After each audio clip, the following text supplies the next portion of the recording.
Together with our brethren in the mainline SDA Church, the members of the SDA Reform movement are waiting for the soon coming of the Lord. But we do have some differences of doctrine, and the family is one of them. God's last day remnant people are to be restorers. In Isaiah chapter 58 verse 12 it says, "And they that shall be of thee shall build the old waste places. Thou shalt raise up the foundations of many generations, and thou shalt be called the repairer of the breach, the restorer of paths to dwell in." In Prophets and Kings, page 678, we read that in the time of the end, every divine institution is to be restored. And Thoughts from the Mount of Blessing, page 63, tells us that he referred them to the blessed days of Eden when God pronounced all things very good. Then marriage and the Sabbath had their origin, twin institutions for the glory of God in the benefit of humanity. In the last presentation, we discussed the restoration of Sabbath observance. Now, we come to what has become probably the starkest contrast between the mainline SDA Church and the Reform movement, and that is the doctrine of the family, specifically in regards to divorce and remarriage. Remember that when the Reform movement began during World War I, this was not a difference because the positions were the same. Unfortunately, as the mainline SDA Church grew, they abandoned their original position on the family and began to allow persons who had been divorced and remarried to be members of the communion. Of course, since the SDA Church practices open communion, this is not a big deal. Anyone can take communion if they are a member or not. You can see the video on the biblical and original SDA position on communion in this series. But since the SDARM holds the original Adventist position of closed communion, when a person openly violates the seventh commandment by remarrying while their spouse still lives, they cannot partake of the communion. While not a popular position in a world full of immorality, we cannot abandon the Word of God when it does not suit us or seems inconvenient or unpopular. The position of the Reform movement on divorce and remarriage is fully supported by Scripture. Marriage creates a new being composed of one flesh. In Genesis 2:24 we read, "Therefore shall a man leave his father and his mother, and shall cleave unto his wife, and they shall be one flesh." No person, including those within the one flesh, those with authority over the one flesh, or anyone else, can break this relationship. In Mark chapter 10, verses 7 to 9, Jesus says, "For this cause shall a man leave his father and mother, and shall cleave to his wife, and they twain shall be one flesh. So then they are no more twain, but one flesh. What therefore God hath joined together, let not man put asunder." God hates divorce, especially because it hurts the whole family. In Malachi chapter 2, starting in verse 14 and going to 16, it says, "Yet ye say, Wherefore? Because the Lord hath been witness between thee and the wife of thy youth, against whom thou hast dealt treacherously. Yet is she thy companion, and the wife of thy covenant. And did not he make one? Yet had he the residue of the Spirit. And wherefore one? That he might seek a godly seed. Therefore take heed to your spirit, and let none deal treacherously against the wife of his youth. For the Lord, the God of Israel, saith that he hateth putting away. For one covereth violence with his garment, saith the Lord of hosts. Therefore take heed to your spirit, that ye deal not treacherously." All remarriage after divorce is adultery, whether it is the husband or the wife who does the divorcing.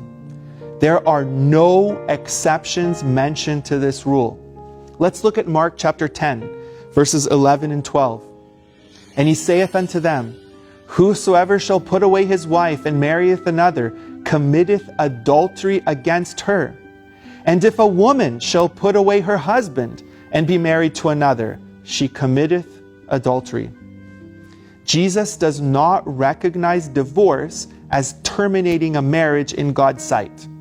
The second marriage is called adultery because the first one is considered by God to still be valid. Jesus is taking a stand against the Jewish culture of that time in which all divorce was considered to carry with it the right of remarriage. The second half of the verse shows that not merely the divorcing man is guilty of adultery when he remarries, but also any man who marries a divorced woman. There are no exceptions mentioned in the verse. We can confirm this in Luke chapter 16, verses 17 and 18. And it is easier for heaven and earth to pass than one tittle of the law to fail. Whosoever putteth away his wife and marrieth another committed adultery. And whosoever marrieth her that is put away from her husband committeth adultery. In 1 Corinthians chapter 7, verses 10 and 11, Paul emphasizes that this is the position of the Lord. Let's read. And unto the married I command, yet not I, but the Lord. Let not the wife depart from her husband, but, and if she depart, let her remain unmarried, or be reconciled to her husband. And let not the husband put away his wife. Since he makes no exception here for adultery, he's clearly referencing the position of Christ found in Mark chapter 10. Again, there's no exception here. The innocent person, if such a thing even exists, must still remain unmarried so long as their spouse lives. We can confirm this in Romans chapter 7, verses 1 to 3. Know ye not, brethren, for I speak to them that know the law, how that the law hath dominion over a man as long as he liveth. For the woman which hath an husband is bound by the law to her husband so long as he liveth. But if the husband be dead, she is loosed from the law of her husband. So then if, while her husband liveth, she be married to another man, she shall be called an adulteress. But if her husband be dead, she is free from that law, so that she is no adulteress, though she be married to another man. 1 Corinthians chapter 7, verse 39. The wife is bound by the law as long as her husband liveth. But if her husband be dead, she is at liberty to be married to whom she will, only in the Lord. I know that in a world filled with so much divorce and separation, this seems very difficult. And our heart goes out to those affected. But this does not change the Word of God.